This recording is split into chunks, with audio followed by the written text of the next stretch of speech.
Hey, beautiful people. Welcome back to Save Our Sisters Unplugged, where we empower, inspire, and we share stories to remind you that you are never alone in this journey of life. If this is your first time tuning in, welcome. My name is Noreen Foy. This space is for real conversations, real stories, and real sisterhood. So I am so happy that you're here. And if you're listening to this at the beginning of the year, Happy New Year, sis.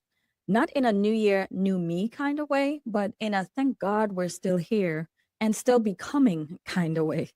And before I get too far into today's conversation, I just want to say this. If this podcast has ever felt like a safe space for you, or even a moment to pause and breathe, or you just feel heard and you're not subscribed, get subscribed, child, so that you know when I drop new episodes and when I go live. And please share this with another sister who might need it too. If you've also wanting to go a little deeper outside of the podcast, my book, The Bonds of Sisterhood, is all about building real connections, finding your people, and remembering that we're not meant to be alone. There's a sisterhood out there just waiting for you to tap into it. I'll go ahead and leave the link in the description. So whenever you're ready, please make a purchase and thank you in advance. In episode 99, Who Are You, Sis? An Identity Reset for Women, we paused, we reflected, and we took inventory. So head back over to that episode if you haven't listened yet. This episode is what comes after the pause. This is about becoming her, she, whatever your pronouns are. So let's get into it. Some years ago, a guy asked me a question. And you know how guys always ask questions and nosy, but they always try to test you. The way he asked it, it sounded like he wanted to have the upper hand. He asked me, what makes you a woman? Pardon? Excuse me? Now let me say this. He didn't ask me the question because he wanted to learn. He really asked it because he assumed I wouldn't know the answer. And for a second, I just looked at him. Not that I didn't know, but because I realized how often women are put in situations where we have to explain ourselves, and it's just not fair. It's very rude, actually. But we have to explain our choices, explain our boundaries, explain our very existence. So I took my time with it because I wanted him to hear me. And when I answered him calmly, confidently, without raising my voice and without showing annoyance or, any type of drama, I watched his posture change. Because what he didn't expect was that I had lived the answer, and the moment stayed with me because I realized something. If he thought I wouldn't know how to answer that question, then there are women out there walking around every day who have never been invited to even answer it for themselves. And that's the problem. So why is this question such a loaded question for women? Well, let's talk about it. Okay. Let's talk about what makes this question, what makes you a woman, hit so deeply. For many of us, womanhood was defined before we ever had a say. Let that sit for a minute. Some of us were taught to be quiet, right? Be agreeable, be strong, be selfless, right? Does that sound familiar? Be everything to everyone else. And here's a kicker, don't complain. And for some of us, womanhood came with conditions. When you get married, when you have kids, when you've made a sacrifice, when you have suffered silently. And if you didn't fit those boxes, you were questioned, you were judged, you were dismissed. So let me say this clearly, because I think a lot of people don't really understand what we as women have to go through. Womanhood is not a performance, and it is not something you earn through exhaustion, okay? It's not just biology, right? It's not just biology. It's not just motherhood. It's not marriage. And it's not just holding it together. It's not just being strong when you're tired. That's not what it is. Because if women were only defined by what we give, a lot of us would not we would not be here. We would have disappeared by now, right? Some of us learn how to be strong before we even learn to be safe. And safety is very important to me, and I'm sure it's very important to you too. And some of us have learned how to survive before we even learn how to rest. Now let that sink in. Somewhere along the line, we started confusing endurance with identity. And let me tell you womanhood is, okay, through lived and learned experiences. For me, womanhood has been a becoming. It didn't show up all at once.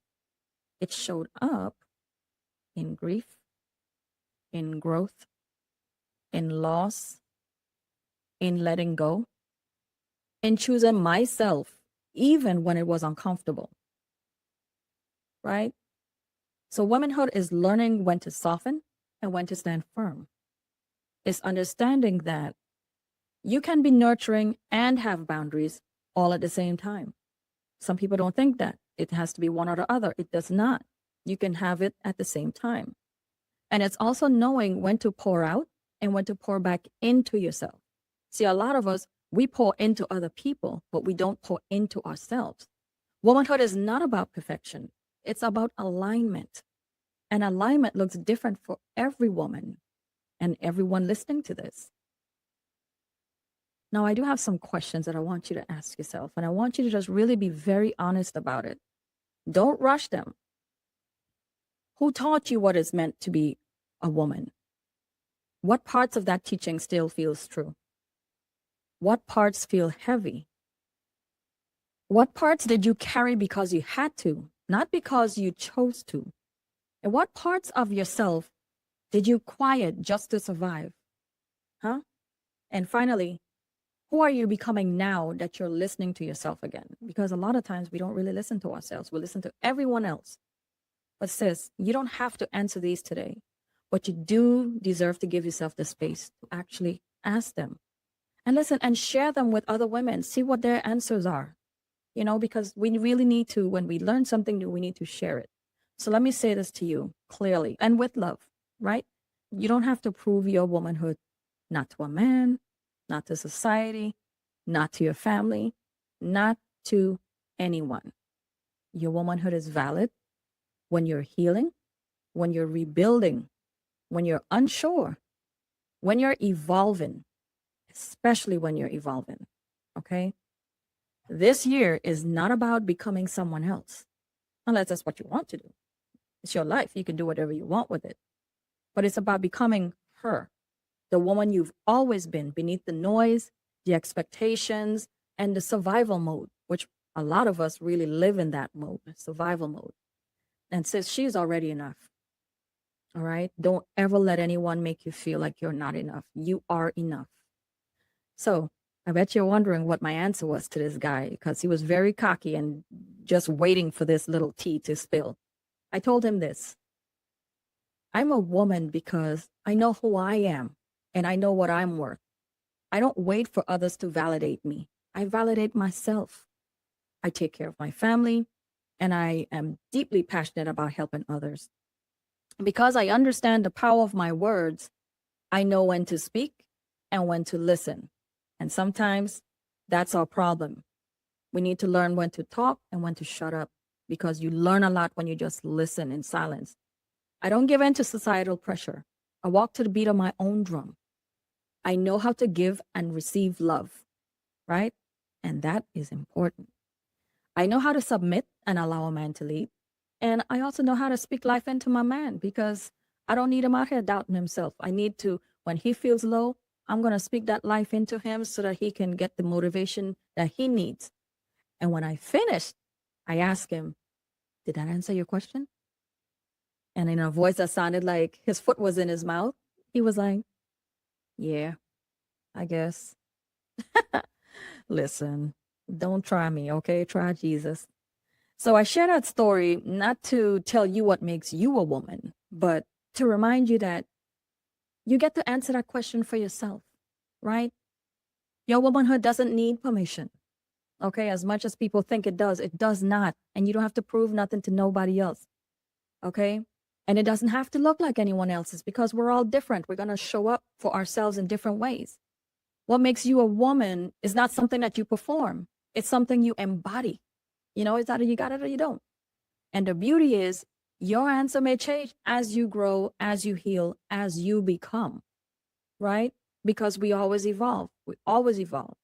So as we step into this new year, I want you to sit with the question: what makes me a woman? Not what the world says, not what society demands, not what anyone expects, but what you know to be true, right? This year isn't about proving yourself. It's about becoming her fully, boldly, and unapologetically. That's my word, unapologetically. Because you don't need to apologize for being who you are. And sis, however you define it, your womanhood is already enough. That's it. It's already enough. Keep that with you. So as we step into this new year, Happy New Year. And make sure that you are living for yourself. All right? Not for anyone else. Make sure you're living for yourself. So with that, we will talk soon. Peace and blessings.